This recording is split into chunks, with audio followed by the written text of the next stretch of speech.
मोक्षमार्गस्य नेतारं भेत्तारं कर्मभूरतां ज्ञातारं विश्वतत्त्वानां वंदे तद्गुणलब्धये। भगवान महावीर स्वामी की जय। आचार्य उमा स्वामी महाराज की जय। आचार्य गुरुवर विद्यासागर मुनि महाराज की जय।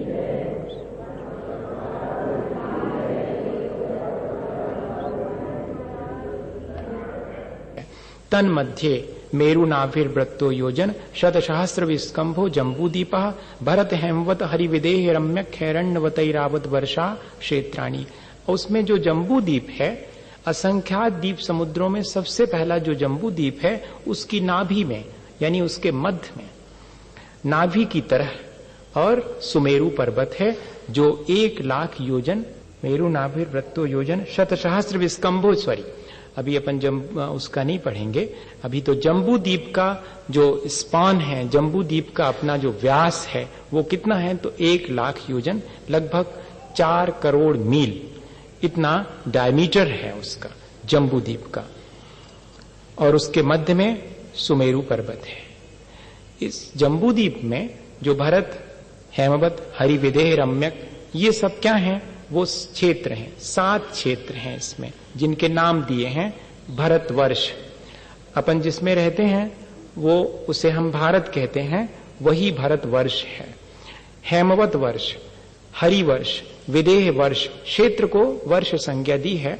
और रम्यक वर्ष, हैरण्यवर्ष और ऐरावत वर्ष, ये 7 क्षेत्र पूरे जम्बूदीप में हैं। ये 7 कैसे हो गए, तो इनके बीच कोई ना कोई डिवाइडिंग लाइन भी होनी चाहिए। तो डिवाइड करने वाले माउंटेन हैं, डिवाइड करने वाले पर्वत हैं, उनके भी नाम दिए हैं। तद विभाजिना पूर्वापरायता, पूर्व से पश्चिम की तरफ इनको डिवाइड करने वाले 6 पर्वत हैं। हिमवन, महाहिमवन, निषद नील रुक्मी शिखरिणो वर्षधर पर्वता।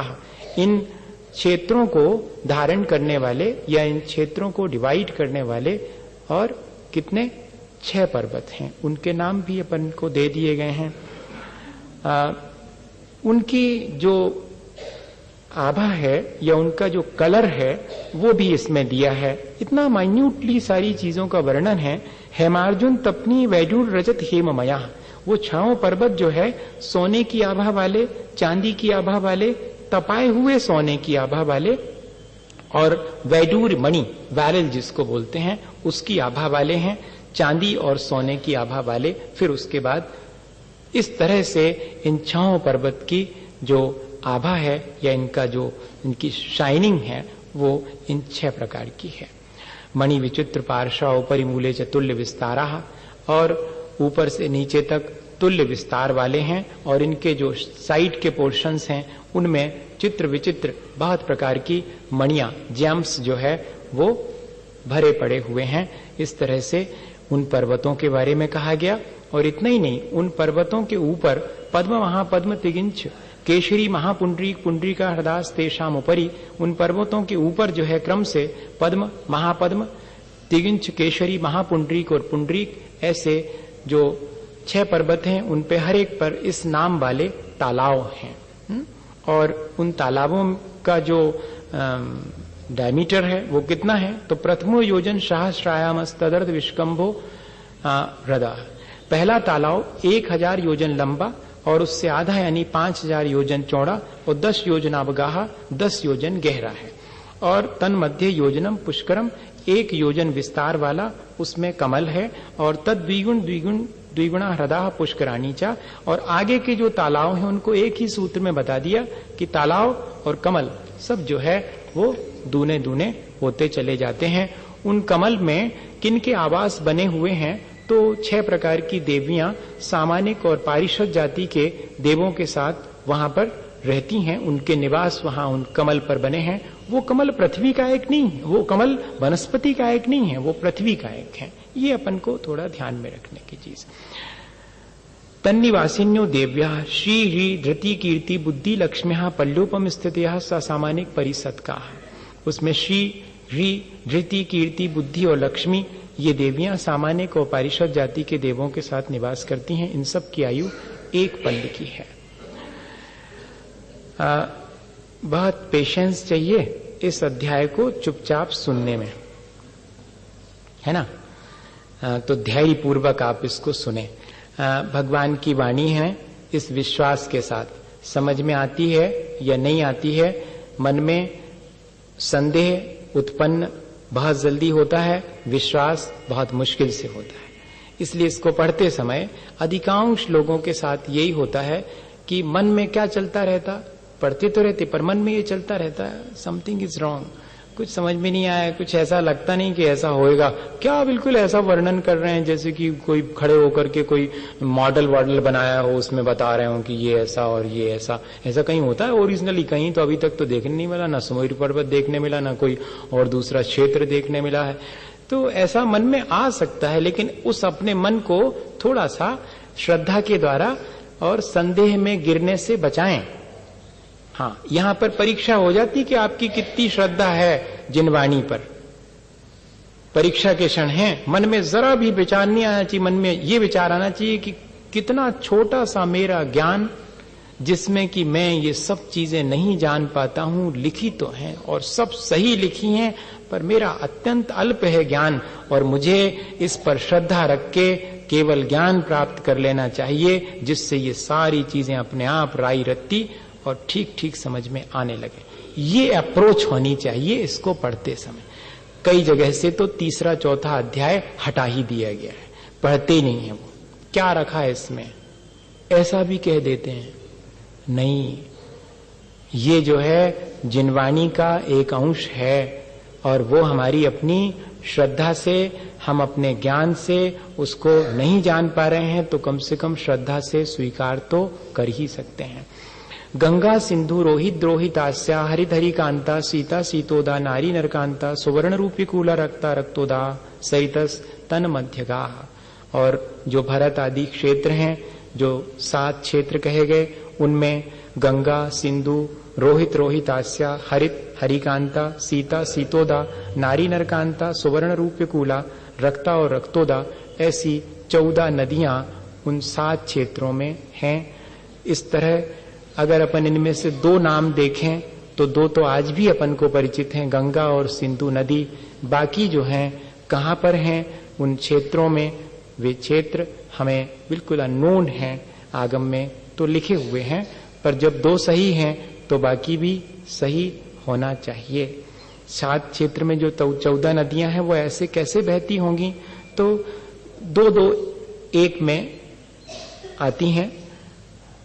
भरत क्षेत्र में तो गंगा और सिंधु, हेमवत में रोहित और रोहिताश्या, हरिवर्ष में हरित और हरिकांता, विदेह में सीता और सीतोदा 2 नदियां, रम्यक वर्ष में नारी नरकांता, हिरण्यवत वर्ष में सुवर्ण रूप और रूपकूला, स्वर्णकूला और रूपकूला, ऐरावत में रक्ता और रक्तोदा नाम की नदियां हैं। ये 14 नदियां हैं। ये निकलती तालाबों से हैं। पहली, दूसरी और चौथी वाली नदी जो है वो पहले तालाब से निकलती है। पहले और आखिरी तालाब से 3-3 निकलती, बाकी से 2-2 निकलती हैं। इस तरह पहले, दूसरी और चौथी वाली नदी जो है, क्योंकि तालाब ऐसा चौकोर है, उसके एक साइड से एक निकलेगी, एक इधर से निकलेगी, एक सामने से निकल करके बहेगी, और ऐसे ही लास्ट वाले में एक इस तरफ से और 2 इधर से, ऐसे, और बाकी में तो दोनों साइड से 2-2 निकलती चली जाएंगी। ये उसका एक आप कोई मैप देखेंगे तो आपको क्लियर होगा, ऐसे नहीं होगा। और जो दूसरा वाला है,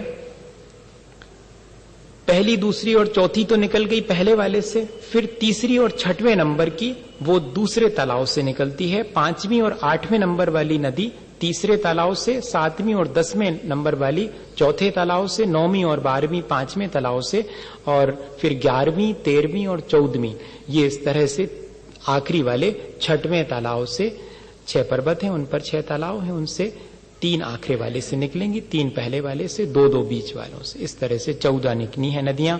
द्वयोर द्वयोः पूर्वाः पूर्वगाः। गंगा सिंधु में से जो गंगा है वो 2 पहली वाली नदियां हैं, गंगा और सिंधु। उनमें से पहली वाली वो जाती है पूर्व की तरफ, और दूसरी वाली जाती हैं पश्चिम की तरफ। शेषास्त्व अपरगाः। पूर्व की तरफ जाने वाली कौन सी बनेगी? गंगा सिंधु में से गंगा, रोहित रोहितास्या में से रोहित, इस तरह से बना लेना सारी नदियों को, ये पूर्व की तरफ चली जाएंगी, बाकी जो बस्ती हैं वो पश्चिम की तरफ। आज भी अपन देखते हैं कि गंगा पूर्व में जाकर के समुद्र में गिरती है। चतुर्दश नदी सहस्र परिव्रता गंगा सिंधुआद्यो नदियां, गंगा और सिंधु आदि जो नदियां हैं उनकी ट्रिब्यूटरीज, उनकी जो उप नदियां हैं वो 14,000 हैं। और कभी आप अगर ड्रेनेज पैटर्न पढ़ें गंगा और सिंधु का ज्योग्राफी में, तो ड्रेनेज पैटर्न पढ़ने से मालूम पड़ता है कि वाकई में 14,000 ट्रिब्यूटरीज उप नदियां इन गंगा और सिंधु में से निकलती होंगी। वर्तमान में ज्योग्राफी में भी ठीक इसी तरह से इन ट्रिब्यूटरीज की चर्चा की है, उप नदियों की चर्चा करी गई। मेन नदी तो गंगा है और उससे निकलने वाली बाइफर्केट होकर के जो नदियां हैं वो एक एक नदी की 14,000 परिवार नदियां हैं। और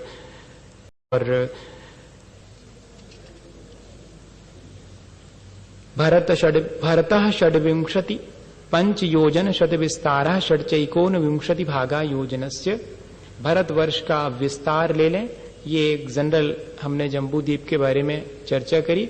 जो भरत क्षेत्र है उस भरत क्षेत्र का विस्तार कितना है तो 526 योजन, और उसके बाद एक योजन का छठे भाग का 19वां भाग, मतलब 6/19। 526 सही 6/19 इतना योजन।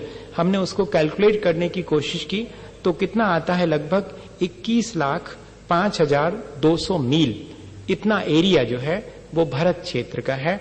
समुद्र की नीचे की जमीन भी शायद इसमें शामिल होनी चाहिए, तो फिर ये बात आज के वर्तमान में एकदम एग्जैक्ट बैठ जाएगी। 21,05,200 मील का पूरा भरत क्षेत्र है। उसमें ये सारे कुछ आ जाएंगे, अमेरिका और जितने भी एशिया और अमेरिका और अफ्रीका, ऑस्ट्रेलिया, यूरोप, ये सब उसी में आ जाएंगे एकदम, अगर इतना बड़ा भरत क्षेत्र है तो।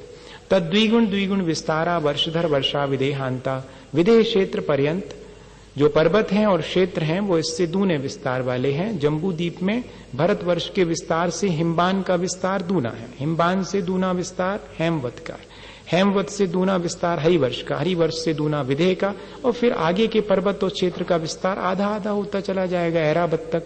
इस तरह से विदेह क्षेत्र सबके बीच में है, और दोनों तरफ जो उत्तर और दक्षिण का क्षेत्र है वो सब समान है। विदेह के दक्षिण की तरफ अपन है और विदेह के उत्तर की तरफ ऐरावत क्षेत्र है। अपन विदेह में खड़े हैं तो दक्षिण की तरफ अपन आ जाएंगे और उधर ऐरावत क्षेत्र है। उत्तरा दक्षिण तुल्या, उत्तर का भाग विदेह क्षेत्र का और दक्षिण का भाग दोनों समान हैं, तुल्य हैं। भरत हेमवत योर वृद्धि राशो षड समयाभ्याम उत्सर्पिण्ड व सर्पणीभ्याम। भारतवर्ष और ऐरावत में उत्सर्पणी और अवसर्पणी ये 6 काल का परिवर्तन, जिसमें मनुष्यों की ऊंचाई, उनकी आयु और उनका बल आदि कम बढ़ होता रहता है, घटती बढ़ती वृद्धि और ह्रास होता रहता है। इस तरह की चर्चा इसमें कही गई। हम पहले ये देख लें कि उत्सर्पणी किसे कहेंगे और अवसर्पणी किसे कहेंगे, जिसमें मनुष्यों की आयु, ऊंचाई और बल, विद्याएं इत्यादि निरंतर क्रम से बढ़ती चली जाती हैं, उसे उत्सर्पणी का काल कहते हैं। असेंडिंग एरा और डिसेंडिंग एरा अवसर्पणी, जिसमें कि ये सारी चीजें घटती चली जाती हैं। एक डायल है घड़ी का, जिसमें अपन देखें तो 12 बजे से 6 बजे तक अपन नीचे, ठीक इसी तरह से 6 काल नीचे की तरफ आने के हैं, और फिर 6 बजे से फिर 12 बज जाते हैं, ठीक एक चक्र पूरा हो जाता है। एक कल्प काल, एक उत्सर्पणी और एक अवसर्पणी, इस तरह से एक पूरा कल्प काल व्यतीत होता है। कहां कहां होता है? भरत में और ऐरावत। जम्बूद्वीप में ये 2 ही क्षेत्र हैं जहां ऐसा काल का परिवर्तन निरंतर चलता रहता है। विदेह क्षेत्र में हमेशा चौथा काल वर्तता है, और बाकी जो भूमियां हैं उनमें अलग अलग है। उसके लिए उन्होंने अलग से एक सूत्र ही दिया है, वो आगे दे रहे हैं कि बाकी जो और क्षेत्र हैं उनमें किस तरह का काल रहता है। वहां एक सा ही काल रहता है, लेकिन कौन सा रहेगा ये आगे स्वयं बताएंगे। ताभ्याम अपरा भूमियों अवस्थिता, भरत और ऐरावत के अलावा जो शेष भूमियां हैं वो अवस्थित हैं, वहां काल का परिवर्तन नहीं होता, वहां हमेशा एक जैसा काल रहता। तो कहां कौन सा काल रहता? कहते 1 2 3 पल्ल्यूपम स्थितियो हेमवतक हरिवर्षक दैव कुर्वका।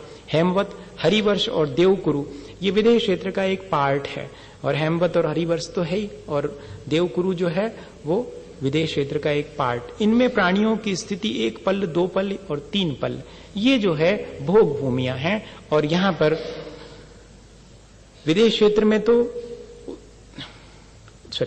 उत्सर्पणी का चौथा काल जैसा होता है और अवसर्पणी का तीसरा काल जैसा होता है, वैसा हेमवत में हमेशा बना रहता है। वहां पर आयु 1 पल्ली की होती, ये जघन्य भोग भूमि का वहां पर एरिया है। नीले रंग की आभा वाले वहां पर मनुष्य होते हैं।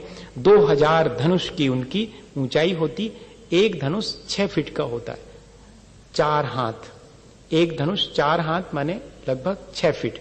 तो इमेज करिएगा 2000 धनुष, तो कितनी ऊंची उनकी देह होगी। और एक दिन के अंतराल से वे भोजन करते हैं, क्योंकि वहां ये व्यवस्था है उनकी, युगल पैदा होते हैं, ये भोग भूमि की व्यवस्था।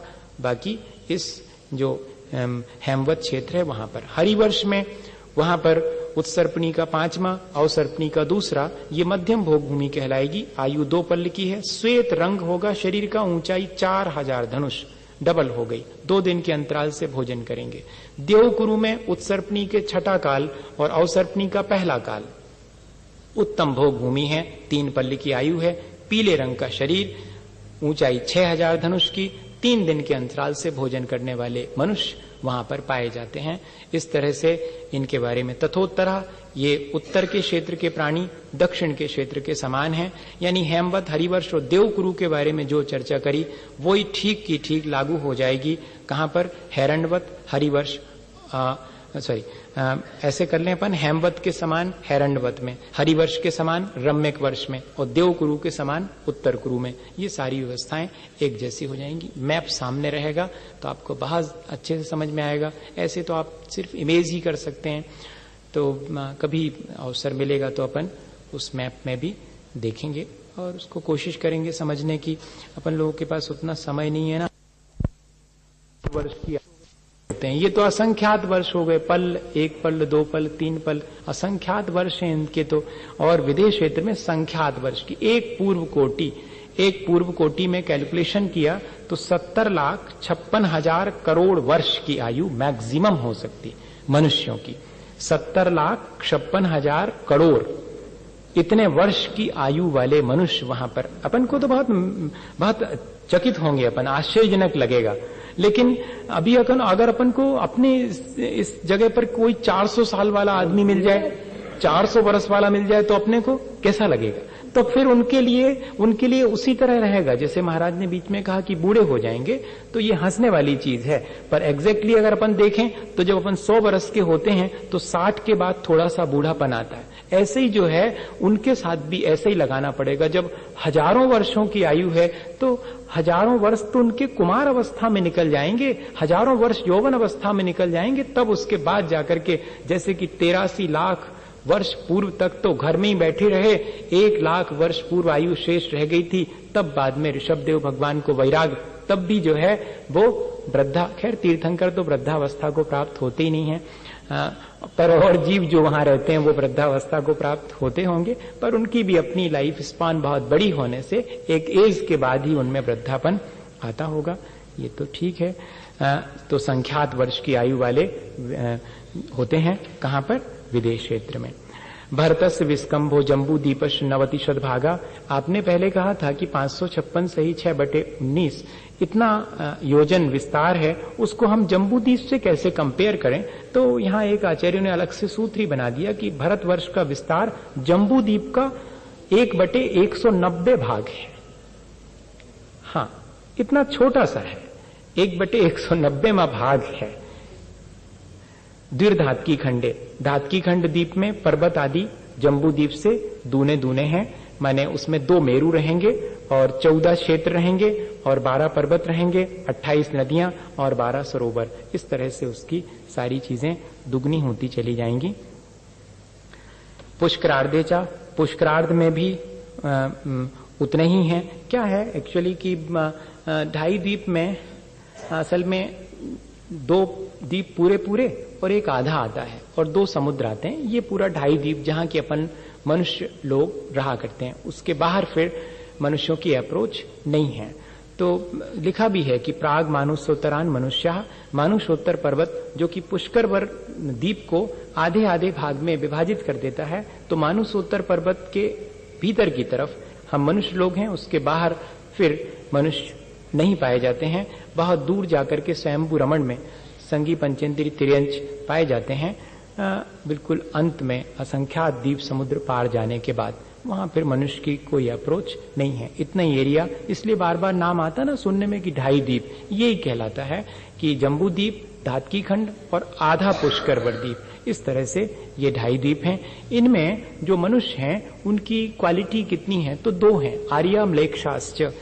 मनुष्य आर्य और म्लेच्छ 2 प्रकार के होते हैं। जो स्वयं गुणवान हैं और गुणवानों की संगति में रहना पसंद करते हैं वे आर्य कहलाते हैं, और बाकी सब शेष म्लेच्छ कहलाते हैं।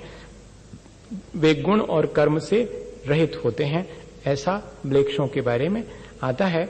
आर्य भी जो है 5 प्रकार के हैं। क्षेत्र की अपेक्षा से क्षेत्रारी, जाति की अपेक्षा से जात्यारी, अपने चारित्र और गुणों की अपेक्षा से चारित्रारी, और जिस प्रकार के कर्म करते हैं अल्प साबद्ध वाले साबद्ध कर्म या बहुत साबद्ध वाले कर्म, तो उस अपेक्षा से कर्मारी कहलाते हैं, और सम्यक दर्शन आदि की अपेक्षा से उन्हें दर्शनारी कहते हैं। ये आर्यों के 5 भेद हैं।